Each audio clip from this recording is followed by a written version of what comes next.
নমস্কার বন্ধুরা, অনেক অনেক আন্তরিক ভালোবাসার সাথে আপনাদের মণিমার রেসিপিতে স্বাগত জানাই। এই প্রচন্ড গরমে আমের সিজন চলে যাওয়ার আগেই সহজেই বানিয়ে নিন আমের সবচেয়ে ডেলিশিয়াস রেসিপি ম্যাঙ্গো আইসক্রিম। চলুন দেখে নেওয়া যাক। তার জন্য দুটো বড় সাইজের পাকা আম নিয়ে নিয়েছি। বন্ধুরা, আমটাকে 3 পিস করে কেটে নিয়ে আমের ফালিটাকে এইভাবে কেটে নিলে সহজেই আমের পাল্প বের করে নেওয়া যায়।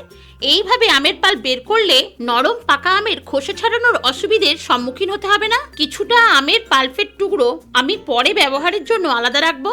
বাকি আমের পাল্পটা মিক্সিতে পেস্ট করে নেব। অন্যদিকে হাফ কাপ চিনি আর ছোট বাটির 1 বাটি কাজু বাদাম আমি গুঁড়ো করে নেব। গ্যাসে কড়া বসিয়ে আমি 1 লিটার দুধ গরম হতে বসিয়ে দিয়েছি।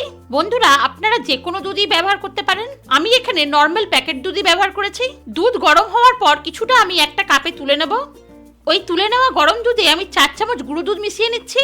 এবার গুঁড়ো দুধটা ভালো করে গুলে নিয়ে কড়ার দুধে মিশিয়ে দেবো, যাতে আমাদের আইসক্রিমে রাবড়ির টেস্ট পাওয়া যায়। সেই জন্যই আমি গুঁড়ো দুধ ব্যবহার করেছি। আপনারা চাইলে স্কিপ করতে পারেন। এবার 5-6টা এলাচের দানাগুলোকে আমি গুঁড়ো করে দিয়ে দিলাম। এবার সবকিছু ভালোভাবে মিশিয়ে নিয়ে আমি চিনি আর কাজু বাদামের গুঁড়োটা দিয়ে দিলাম। বন্ধুরা, এবার দুধটা আমাদের কন্টিনিউ নেড়ে যেতে হবে। কিন্তু বন্ধুরা, কাজু বাদাম দেওয়ার ফলে খুব তাড়াতাড়ি দুধটা ঘন হয়ে যাবে। বন্ধুরা, আপনারা চাইলে কাজু বাদামের পরিবর্তে কাস্টার্ড পাউডারও দুধে গুলে দিতে পারেন। কাজু বাদামের গুঁড়ো বা কাস্টার্ড পাউডার দেওয়ার ফলে বেশিক্ষণ নাড়ার ঝামেলাটা থাকবে না। দুধ খুব তাড়াতাড়ি ঘন হয়ে ক্ষীর হয়ে যাবে। কড়ার গায়ে লেগে থাকা সরগুলো আমি ভালোভাবে দুধের মধ্যে মিশিয়ে দিচ্ছি। দেখুন বন্ধুরা, দুধ আমাদের খুব ভালোভাবে ঘন হয়ে গেছে। এবার ঠান্ডা হলে দুধটা আরো ঘন হয়ে যাবে, তাই গ্যাস বন্ধ করে দিলাম। দেখুন বন্ধুরা, ঠান্ডা হয়ে গিয়ে দুধটা কতখানি ঘন হয়ে গেছে। এবার যে মিক্সির জারে আম পেস্ট করে নিয়েছি সেই মিক্সির জারে ক্ষীরটা ঢেলে দেবো। এবার আম আর ক্ষীরটা একসঙ্গে মিক্সি চালিয়ে ভালো করে পেস্ট করে মিশিয়ে নেব। দেখুন বন্ধুরা, কোনো কৃত্রিম কালার না ব্যবহার করেই কতটা সুন্দর কালার এসছে। তাই বন্ধুরা,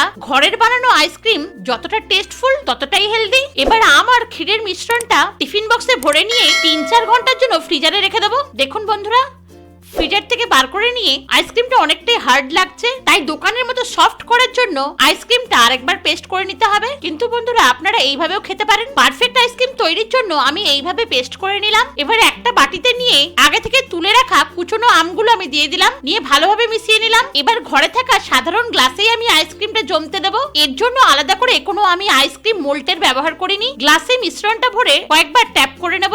একইভাবে দুটো গ্লাসেই মিশ্রণ ভরে ট্যাপ করে নিলাম। এবার ঘরে থাকা সিম্পল প্লাস্টিক পেপার দিয়ে গার্ডার লাগিয়ে দুটো গ্লাসের মুখই বন্ধ করে দিলাম।